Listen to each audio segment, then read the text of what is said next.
Olá, terceira fase. Vamos encerrar o nosso conteúdo da quarta unidade.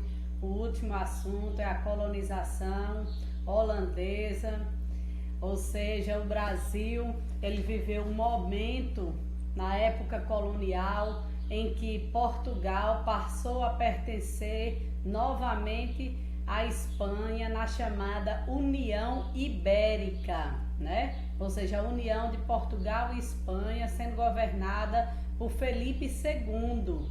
E é nesse período que os holandeses que já comercializavam e tinham interesses no açúcar, né, na produção e na exportação do açúcar para a Europa, é que fez as suas maiores investidas no Nordeste brasileiro.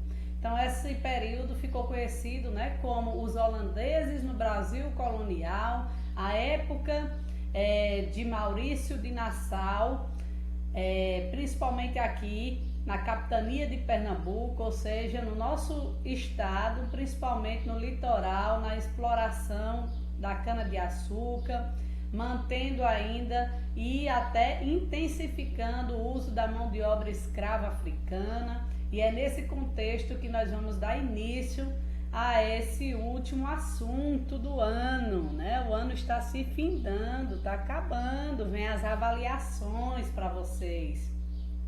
Essas são as nossas habilidades a serem trabalhadas, tá?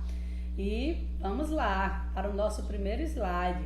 Como eu disse, Felipe II e a União Ibérica. Felipe II era o rei da Espanha, e se Portugal está sem um rei, ele é o único herdeiro mais próximo do trono de Portugal, porque Portugal já pertenceu à Espanha lá atrás. Portugal era condado portucalense, depois ganhou a sua independência em relação à Espanha, mas na época da União Ibérica, como não tinha um sucessor direto para o trono de Portugal, Felipe II teve que ficar nessa incumbência. Então todas as colônias que pertenciam a Portugal também passaram a pertencer à Espanha, na chamada União Ibérica. Quais são as principais causas, né? Então, primeiramente, vale ressaltar que o interesse dos holandeses em dominar territórios da colônia brasileira, do nosso Brasil, era a exploração da cana-de-açúcar.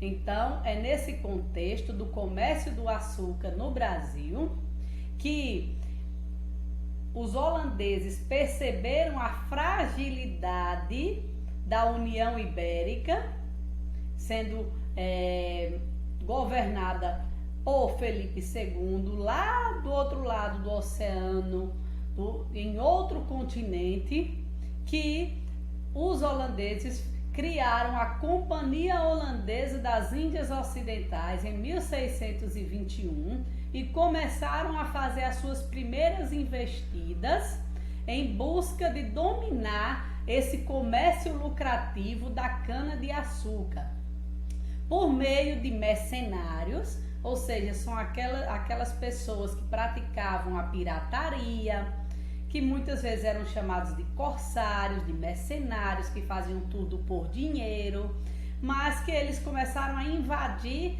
terras canavieiras para controlar a produção nos engenhos do Nordeste. Quem? Os flamengos, os holandeses, tá certo? Então vamos aqui compreender melhor essas investidas dos holandeses no Nordeste. Primeiramente, eles tentam começar pela Baía de Todos os Santos, né?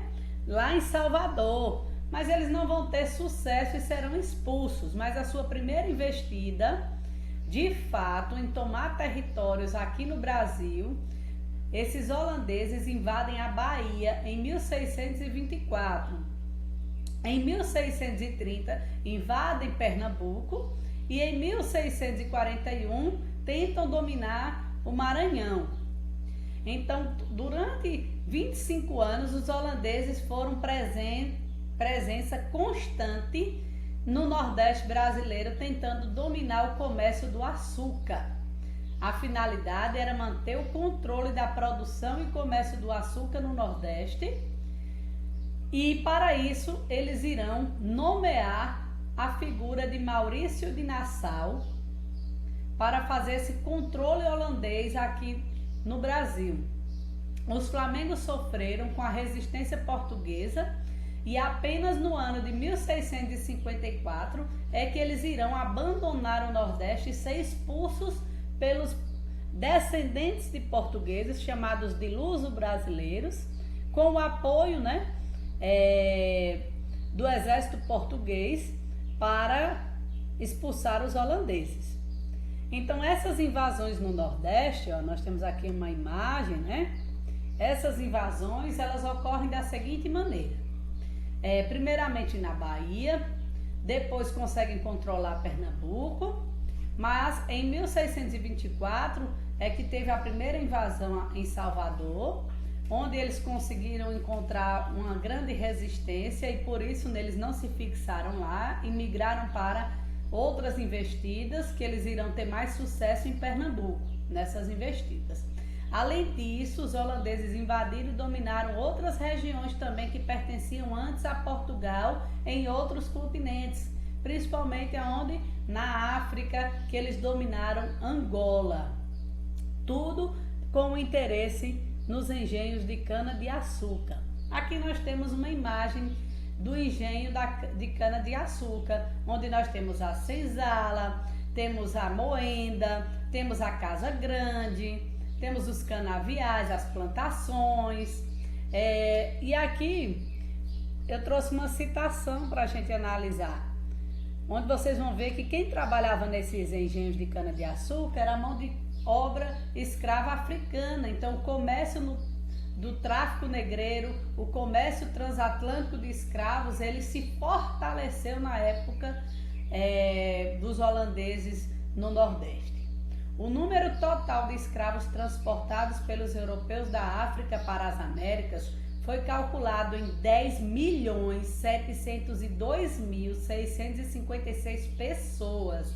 Estamos falando de mais de 10 milhões de vidas que vieram como mercadoria para serem explorados e era a principal mão de obra.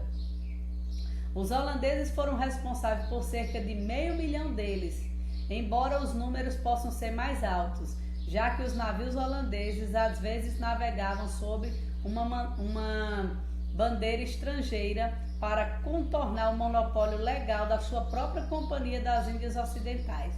Além disso, esse número era baseado principalmente em viagens legais de escravos. Imagine a quantidade de viagens ilegais de escravos que entraram aqui, que nem foram contabilizados nessa conta aí. E nós temos uma frase do padre Antônio Vieira, que diz: sem negros não há Pernambuco e sem Angola não há negros. Ele estava se referindo ao comércio de escravizados que começava dentro do próprio território africano. Como isso se dava? Veja só, a compra da mão de obra africana era realizada pelos traficantes de escravos, que utilizaram como moeda de troca o fumo, tabaco que é o fumo, a cachaça, que é a aguardente, a mandioca e o açúcar mais barato, de menor qualidade. Esses produtos produzidos na América eram vendidos aos comerciantes e chefias locais africanas. Chefes locais de tribos africanas recebiam isso para dominar outra tribo e vendê-los, os cativos, como escravos. O açúcar de melhor qualidade ia para a Europa. A vida produtiva de um trabalhador escravo em um engenho era de 10 anos. Por isso, sempre se necessitava de mais escravizados, ou seja, as pessoas tinham uma vida muito dura e acabavam falecendo, morrendo muito jovens. Era comum o traficante condicionar o transporte e a venda dos produtos do engenho à compra de mais escravos, visto que era altamente lucrativo o comércio, o tráfico de escravos. Aqui nós temos as principais rotas. Eu gostaria que vocês prestassem atenção nesse nome aqui, sudaneses e bantus, que foram as etnias mais escravizadas mais trazidas para a América no comércio transatlântico. Retomando aqui a figura de Maurício de Nassau, ele foi nomeado, né, para vir controlar, esse alemão foi nomeado pelos holandeses para vir tomar conta de Pernambuco, né, durante essa colonização holandesa. Então, entre 1630 e 1654, a sua presença aqui ficou profundamente marcada. Por quê?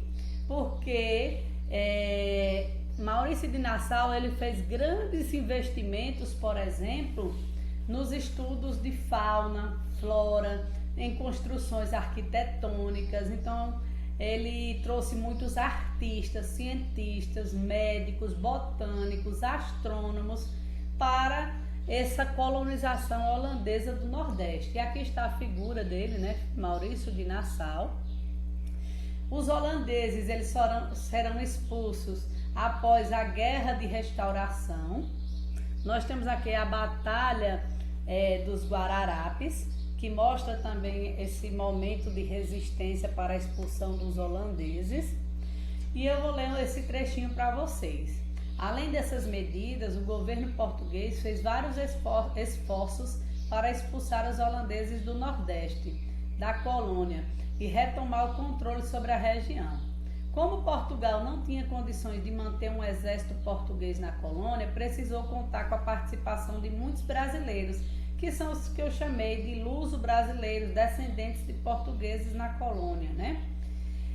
E após muitas batalhas, as tropas luso-brasileiras conseguiram expulsar os holandeses do Nordeste em 1654. Aqui nós temos um detalhe da obra Batalha dos Guararapes, representado aqui, né, o confronto entre luso-brasileiros e holandeses.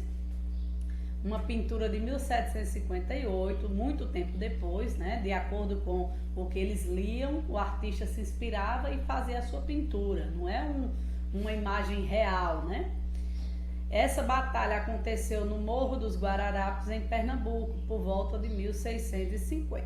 Mas a expulsão de fato não ocorre na batalha, né? Ocorre após várias batalhas. A expulsão dos holandeses do Nordeste e a retomada do poder pelos portugueses do controle do açúcar no Nordeste e a expulsão dos chamados, né, holandeses ou flamengos. Bons estudos, boa avaliação e até as revisões.